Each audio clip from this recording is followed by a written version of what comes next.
How close are we to World War III? Recently, a Russian spokesperson made this comment.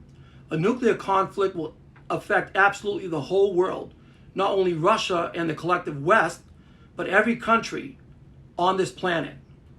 Now that is a very disturbing comment from a nuclear nation. Russia, whose President Vladimir Putin has threatened nuclear war against the West and other nations. Many today ask the sobering question, are we on the brink of World War III? How close are we to the final conflict that could end humanity as we know it? What could be the trigger point where there would be a nuclear exchange between the superpower nations like the United States, like China, and Russia? The infamous Doomsday Clock, as of now, stands at 100 seconds to midnight, according to the Bulletin Science and Security Board, which monitors global situations.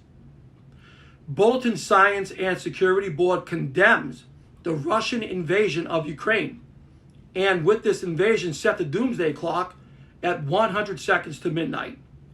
According to them, the world is on the brink of nuclear catastrophe. North Korea and its dangerous leadership under Kim Jong-un threatens nuclear war often, in which he threatened to wipe out Hawaii and the west coast of the United States. 9 countries possess nuclear weapons: the United States, Russia, France, China, the United Kingdom, Pakistan, India, Israel, and North Korea. In total, the global nuclear stockpile is close to 13,000 nuclear weapons. Pakistan is an Islamic country, and they have had cross-border skirmishes with India, another nuclear country. Russia is in league with Iran, and both have threatened Israel. Iran calls for Israel's elimination. Russia invaded Ukraine on February 24, 2022, with no end in sight. Putin warned the United States, the EU, and NATO not to interfere with threats of nuclear war.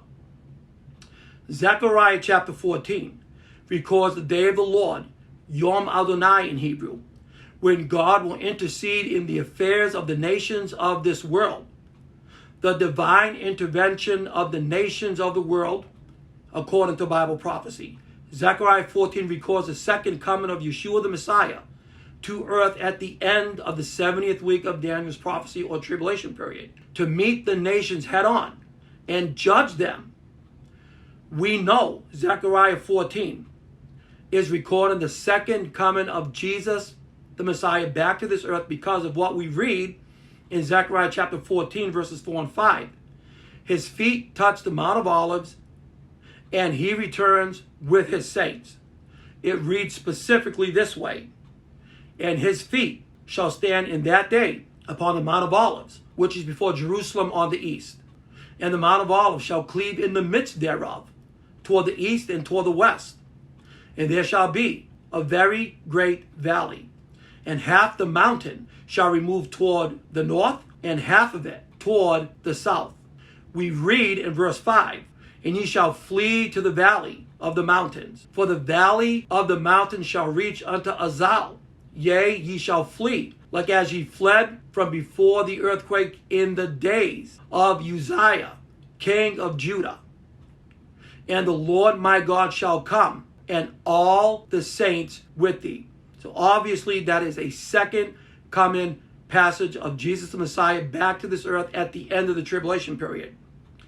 Zechariah 14:5 is parallel with Jude verses 14 and 15, in which we read, and Enoch also, descended from Adam, prophesied of these, saying, behold, the Lord cometh with 10,000s of his saints, to execute judgment upon all, and to convince all that are ungodly among them of all their ungodly deeds which they have ungodly committed, and of all their hard speeches, their blasphemous speeches, which ungodly sinners have spoken against him. Parallel to that would be Revelation 19:14. And the armies which were in heaven followed him upon white horses, clothed in fine linen, white and clean. Again, these are all second coming passages. It is always important to use parallel passages for more detailed information about a person or event, as the Bible is its best known interpreter. These are all second coming passages, not rapture passages.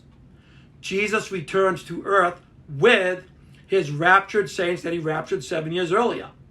Zechariah 14 also describes the kingdom in which all nations will go up annually to Jerusalem during the millennial kingdom to keep the Feast of Tabernacles. That's Zechariah chapter 14, verses 16 through 19. Will there be some sort of nuclear exchange? Again, Moscow warned. We must remember, a nuclear conflict will affect absolutely the whole world, not only Russia and the collective West, but every country on this planet. The consequences would be disastrous for all mankind. A quote from Moscow. Bible prophecy calls for such a war in Zechariah 14:12 when all nations come up against Jerusalem. The results would be devastating to the bodies of men. We read in Zechariah 14:12, and there shall be the plague, wherewith the Lord will smite all the people that have fought against Jerusalem. Their flesh shall consume away while they stand upon their feet, and their eyes shall consume away in their holes, and their tongue shall consume away in their mouth. I don't think he's talking about primitive weapons here, folks. Zechariah must be looking at this from an eschatological standpoint. In the future, the end times, when Jesus opens the seal judgments, 1/4 of humanity dies. Revelation 6:8, about 1.5 billion people. The sixth trumpet judgment results in another 1/3 of humanity dead, another 1.5 billion people. The sixth trumpet, combined with the fourth seal, reduces the world's population to 1/2 its pre-tribulation level. According to Matthew 24 and verse 22, Jesus said, if he did not return at the end of the 7 years, there would be no life left on earth. No life left at all. No survivors in mortal bodies would enter the kingdom.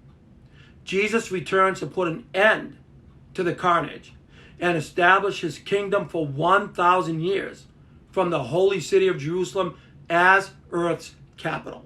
This shows that we are indeed living in perilous times. 2 Timothy chapter 3, verses 1 through 5 tells us. These events signify the rapture of the church must be so close at hand, as the world is on the brink of the eschatological scenario laid out in Daniel and in Revelation. Today is the day of salvation. Call upon the name of the Lord and receive God's free gift of eternal life. Tomorrow might be too late. Jesus could return at any moment.